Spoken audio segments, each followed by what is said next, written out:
Assalamualaikum warahmatullahi wabarakatuh. Video kali ini kita akan membahas tentang bangunan tanggap iklim. Bagaimana bangunan tanggap iklim itu? Simak video saya kali ini.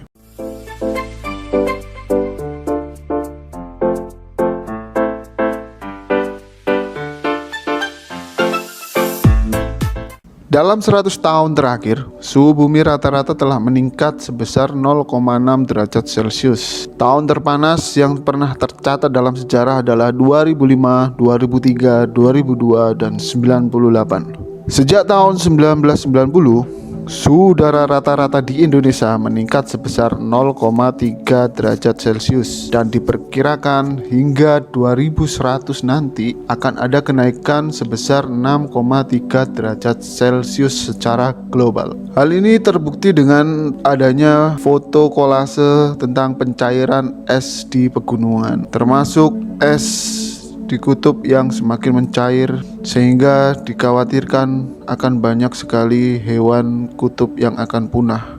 Dampak lain adalah naiknya permukaan laut. Menurut IPCC, tahun 2030 permukaan air laut akan bertambah 8-29 cm.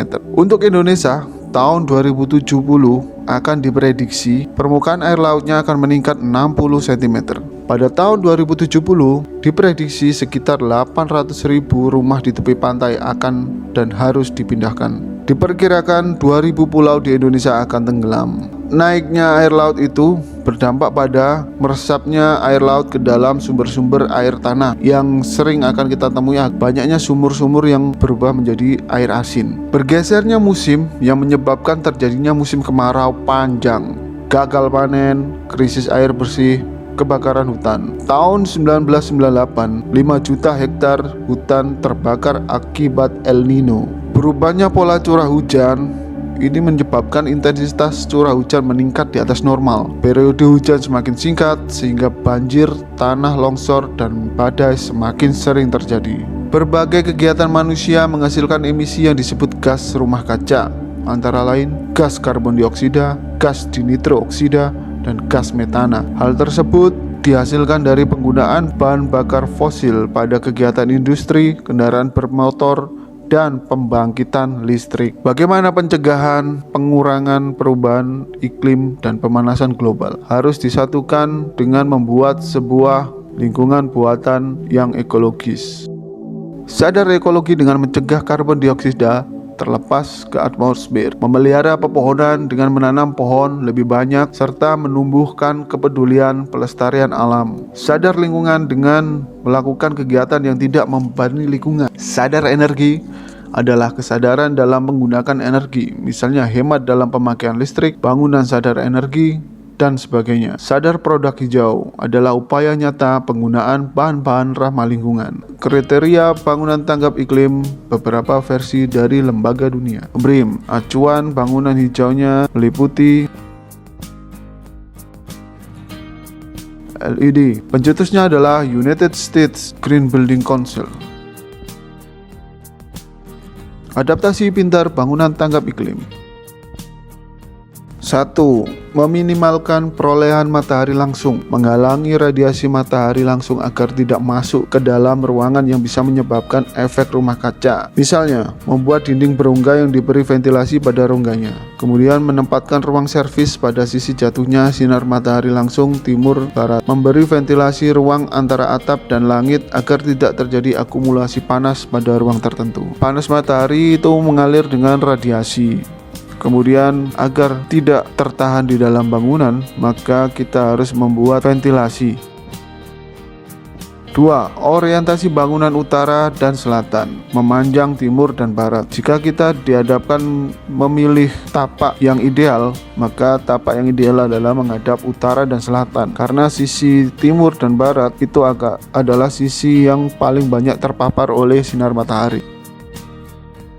3. Organisasi ruang yang baik. Ruang aktivitas utama diletakkan di tengah bangunan dan diapit oleh ruang penunjang atau servis di sisi timur dan barat. Seperti ini. Kenapa ruang utama di tengah dengan diapit ruang servis? Ruang servis ini seperti kayak garasi, dapur, tempat cuci, atau untuk kegiatan yang dilakukan sesekali dalam 1 minggu. Dia dihadapkan ke tempat yang terpapar sinar matahari lebih banyak. Dan ruang aktivitas utama ditaruh di tengah ini agar merasa nyaman dan tidak banyak membutuhkan pendingin udara.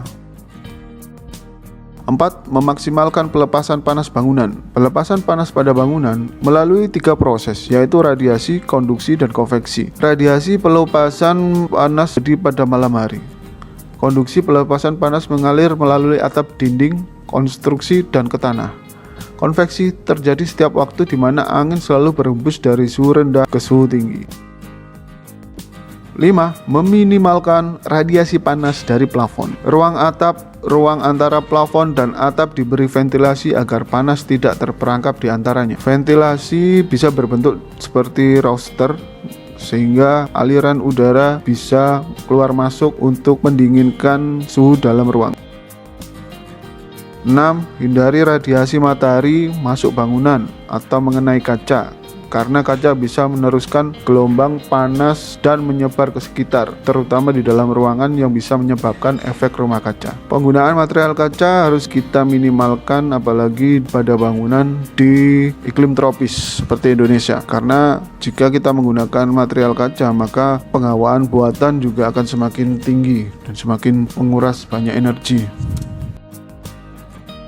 7. Manfaatkan matahari tidak langsung untuk menerangi bangunan. Cahaya matahari yang dimasukkan ke bangunan itu usahakan cahaya tidak langsung atau indirect, sehingga kita bisa mendapatkan penerangan tetapi efek panasnya juga tereduksi, seperti tritisan atau shading device, skylight pada plafon.